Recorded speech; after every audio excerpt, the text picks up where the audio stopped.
What's up, ladies and gentlemen? Welcome to the Good, the Bad and the Stupid. It's Wednesday, July the 1st, or Wednesday the 1st of July, or 3 days before the pubs open.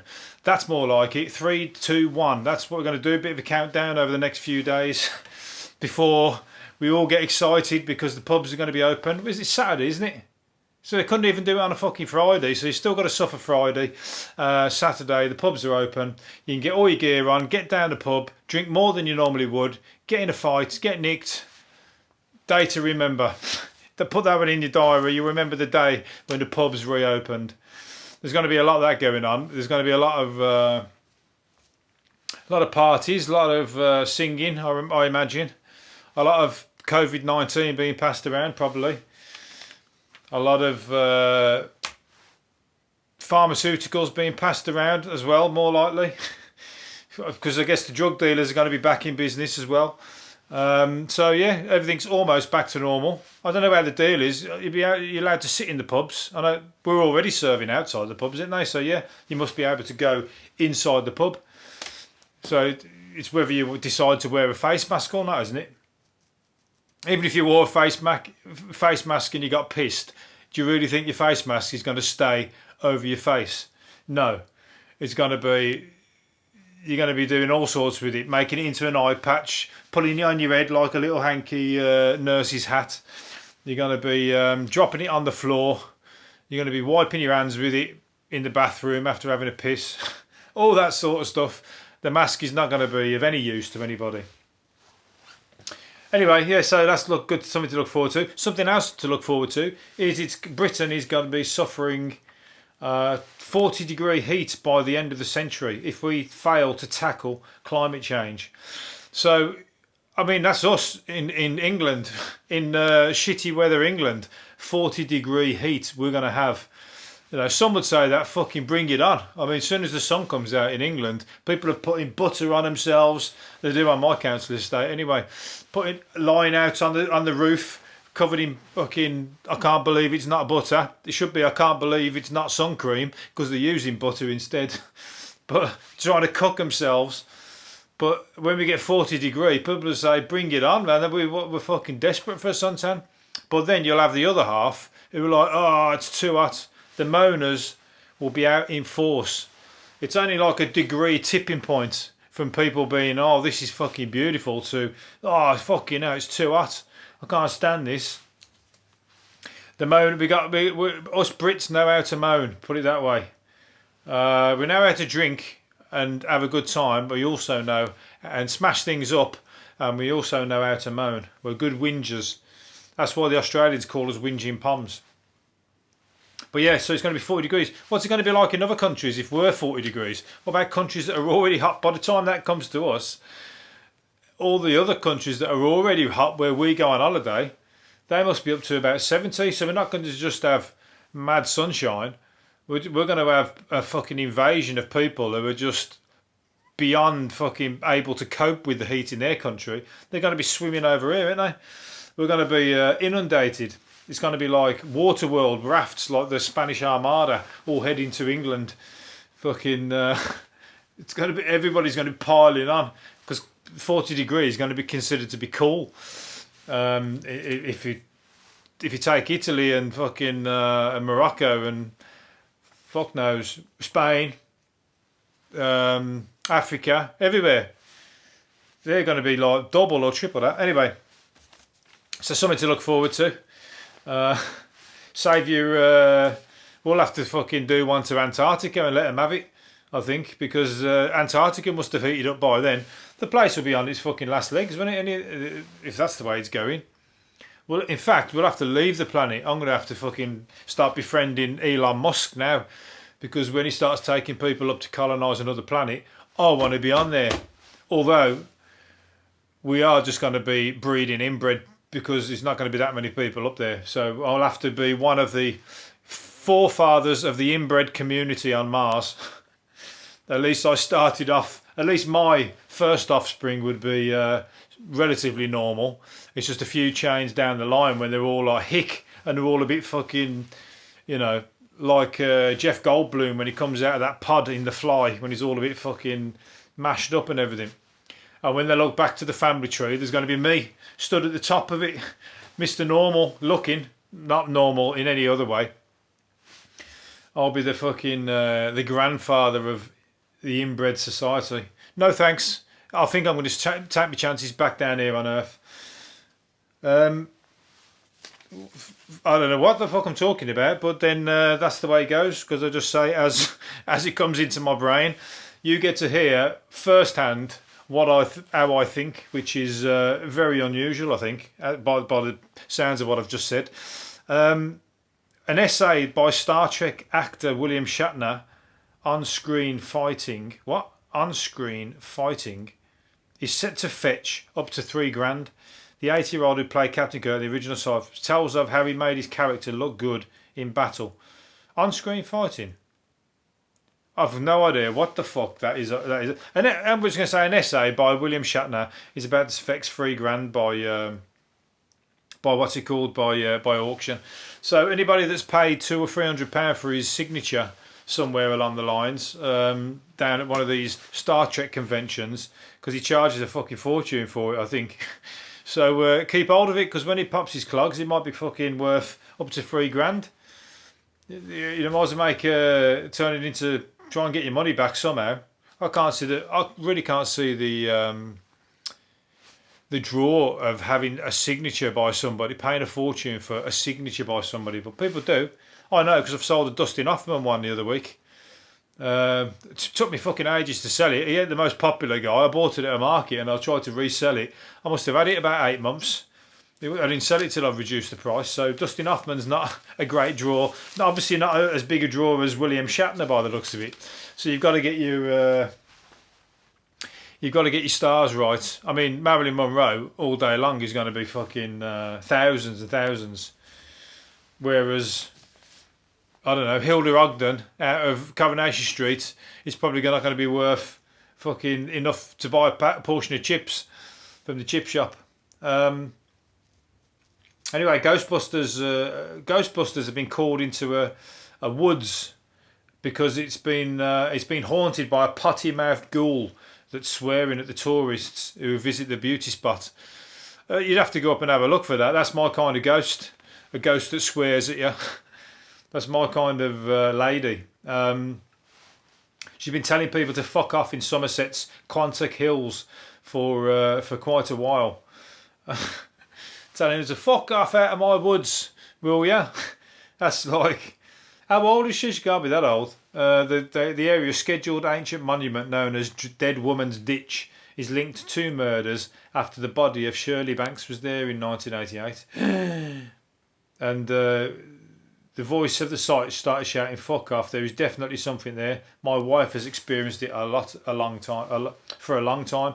Well, maybe that's some doggers in the bush that fucking getting at it, and then you're like, coming up there, rambling away up the woods. Don't you realise that area's for dogging, not for fucking walking?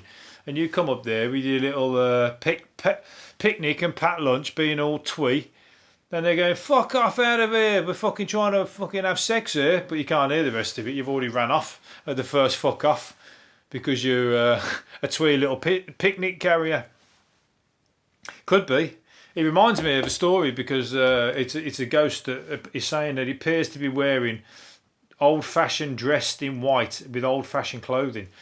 That's just fucking the standard, what's it called, fable, or what's the word? Oh, fucking hell. Urban myth, should I say. We've got some woods near us, and we, as kids, we always used to go up there looking for the white lady. The white lady. And we used to go up there with torches and everything, and I used to shit myself. I used to really shit myself. Not literally, but I was very, very scared. But there was the white lady there, and we always used to go up on a ghost hunt like on Goonies, loads of kids, and we'd go through them, and it's really dark and everything, and, we never saw nothing, but we thought we did, loads of times, and we all fucking ran off screaming our heads off, and then we'd go back and try and set traps and everything. But she never told us to fuck off. She had a bit more decorum than that. I tell you now, it was when I got home that I got told to fuck off. When I asked for some money for the letterbox, fuck off, you're not getting any. I come from a classy family. Anyway, Here's a pub landlord who's of the same style. He's put out a job offer, and he said any applicants who take up the job offer, you'll be working for an asshole. So if you fancy a job there, he's already telling you straight what you're going to be dealing with. So he said, but I'm a fair one. I'm a fair asshole. Well, you got to take your chances there, and I think he's literally, I don't want to work for any assholes. You got to spend all day with them. So basically, he's going to be bullying you about, telling you, bossing you about. He's the boss, but it's when they get too bossy, and when a boss gets too bossy, when you just have to just go, you know what, fuck your job, and fuck your fucking fish and chips you're asking me to take over to the customers. You take it over to them, or I'll chuck it in your fucking face. That's a bit harsh, Wayne. Well, I've met those kind of people, and their job's worth. They really are. I mean, he's a manager of a pub, for God's sake. He's not like, running a fucking, running like a CEO of a top financial company or something, like a little bit, with a bit of, Gordon Gekko about it. He's like working for the what's it called, like a Weatherspoons or a Harvester. That's what it is. So anyway, take him up on it if you fancy it. He warned wannabes not to come in with chipped. He's already started off. Don't come in with chipped fingernails, scraggly hair, or if they look like they had just been on a session. Come looking to impress me. If your clothes are creased to bits, then I won't be having your lazy arse anywhere near my bar. Look good, feel good. I'll tell you what. You've just got to fucking. Send them. What's it called? Your CV in with a big fuck off fingers on it, or one big fuck off finger drawn on the front of your CV. Here you go. This is my attitude. Take it or leave it. If you haven't got any other people apply for the job because you're a fucking asshole, and this is the only application, see this big fuck off finger? You're going to be getting that a lot if you start bossing me around when I come and do the job, because you're going to have to ask me because nobody else has applied. So go fuck yourself. Anyway, I don't know where it is. If you're looking for a job, where is it?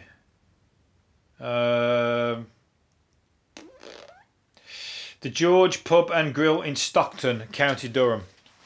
There you go. Avoid it. Or go in there and cause him a load of trouble. If you're a local or live local, go and give him, cause him hassle. Let's get it obviously easily wound up. Let's wind him up.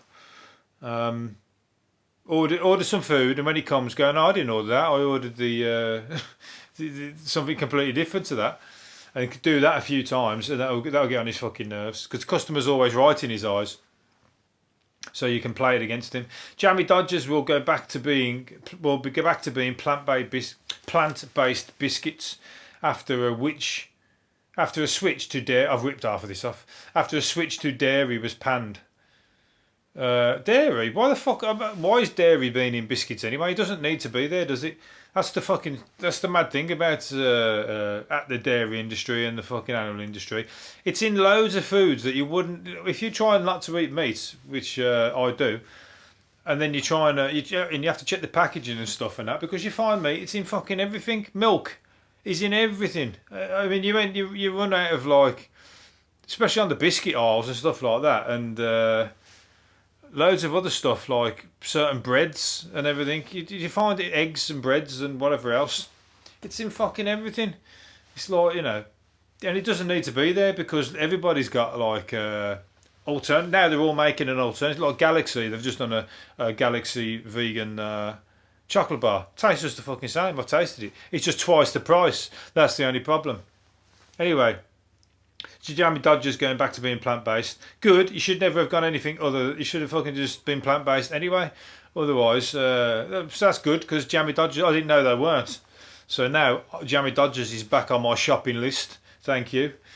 I used to call myself a Jammie Dodger, but I'm a fucking. I'm the opposite of that now. I'm like an unlucky Dodger of the last few years, and my luck's going to turn. This is my year. And it's all because of you listeners, listening to me. You're going to tell your friends. The podcast is going to grow. I'm going to become all famous. And then I'm going to make lots of money off this podcast. And then I'm going to retire on my little Caribbean island. on a Caribbean island, not mine. I don't think I'd be enough to afford to buy the whole island, but no. With my Jammie Dodgers suitcase full of Jammie Dodgers, or I'll just have somebody on call over here posting me some Jammie Dodgers every time I need some. I'm going to be an idiot and just take a suitcase full. They'll think it's full of cocaine. They'll smell a fucking something wrong with that. They'll end up going, why are you taking a suitcase full of Jammie Dodgers to the Caribbean? I don't understand what's in there. Let's break all the biscuits open. Take all the jam out. Eat all the jam out for you.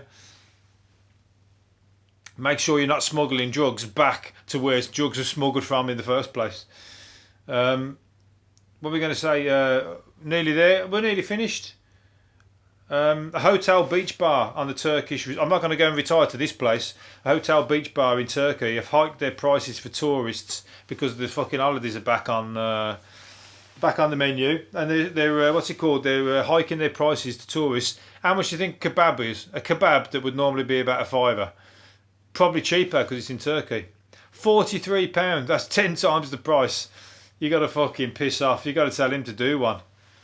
Again, you can go up and order. Go, no, mate, I didn't order the £43 one. I ordered the £5 one. You know, the one that you were selling me this time last year. That's the one I've ordered because it's exactly the same. If it's anything different, then I don't want it. You have to take it back and let him have a load of waste in the bin. Fuck that. I'd pay £45 for a kebab to anybody. Not even to Gordon Ramsay. I'm not even going to let Gordon Ramsay scream in my face or scream in your face. Like, imagine if Gordon Ramsay did one of those things I was talking about yesterday, where you can pay people to give a speech to one of your family members, and like it'd be like that. You fucking idiot! I've seen that cooking. Your cooking is shit. It's about time you fucking bugged your ideas up, or fucking what's it called? Get your head out your arse and in the fridge and clean it. Shit like that. They could do that, couldn't you? That would be a really good one, actually. So my idea again, I think I want royalties out of that. Gordon, if you're listening, what's it called? Intellectual property rights. It's my idea. And he's going to do that for sure, because that is money. That's money in the bank. Right, last one. We'll find the last one to do. What was I going to do? Die Hard is one of Britain's favourite, most watched film classics. Die Hard 1, that is. I've got to admit, actually, I always think, fucking, every time I see it go on the TV, oh, for fuck's sake, Die Hard's on again.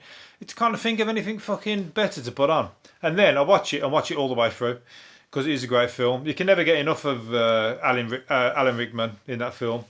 And it's just good. It's just one of them films you can watch over and over again.